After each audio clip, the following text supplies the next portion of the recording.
Hello बच्चों, हमारा question है if the work done by stretching a wire by 1 mm is 2 joule, the work necessary for stretching another wire of the same material but with double the radius of cross section and half the length by 1 mm is.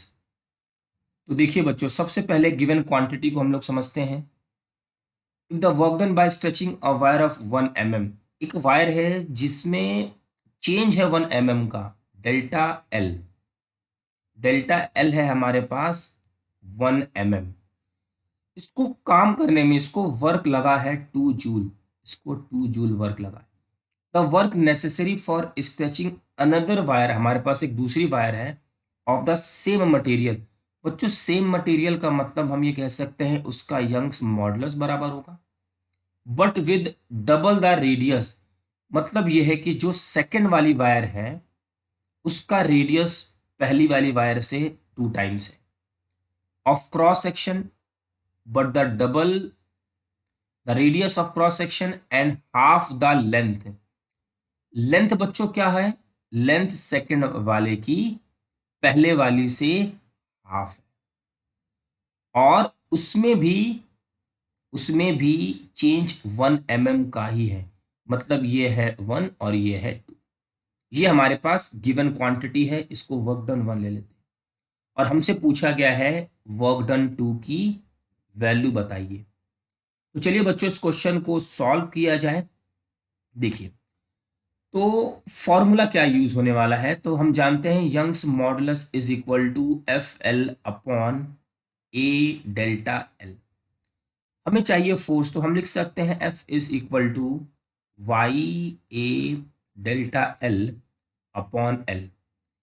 अब बच्चों, area को replace करके हमने radius लगाना है, तो कोई बात नहीं। F is equal to Y A का फॉर्मूला क्या होता है? Pi R square delta L upon L. तो पाई तो बच्चों क्या होगा हमारा? दोनों में कांस्टेंट रहेगा, वाई भी दोनों के लिए सेम रहेगा, आर डेल्टा एल और एल। तो हम ये कह सकते हैं force is proportional to R square delta L upon L.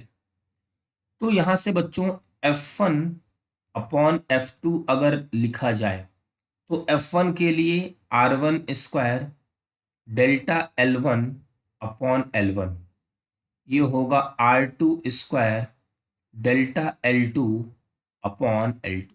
ऐसा लिखा जा सकता है। अब ये सारी वैल्यूज को यहाँ पे हम पुट करने वाले हैं। ये हो जाएगा F1 अपॉन F2। R1 की वैल्यू R1 ही रहने देते हैं, डेल्टा L1 की जगह बच्चों 1 mm रख देते हैं, ठीक है।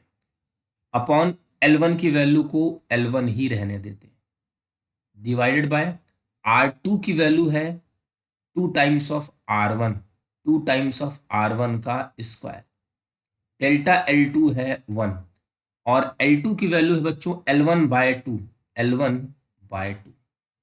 इसको सिंप्लीफाई करेंगे तो ये होगा F1 upon F2 is equal to R1 square by L1, और ये बच्चों चला जाएगा ऊपर L1/2 इंटू 1/4 R1 स्क्वायर। ये यहां से कैंसिल आउट, और F1 अपॉन F2 की जो वैल्यू है वो आ जाएगी 1/8। हमें वर्क डन पूछा गया है, तो वर्क डन बताना है हमें। Work done for stretching. Work done for stretching के लिए बच्चों work done is equal to half into force into delta L होता है, ठीक। तो यहां से वर्क डन को अगर हम देखें तो वर्क डन डेल्टा एल तो दोनों के लिए कैसा है? सेम है, 2 दोनों में सेम होगा। तो लिखा जा सकता है work done is proportional to force. तो work done 2 upon work done 1 is equal to force 2 upon force 1। तो वर्क डन 2 हमें कैलकुलेट करना है, वर्क डन 1 हमें बच्चों दिया हुआ है 2, और F2 upon F1, F2 upon F1 हो जाएगा 8 और वर्क डन 2 की वैल्यू आ जाएगी 16 जूल। हमारे इस क्वेश्चन का आंसर होगा बच्चों 16 जूल।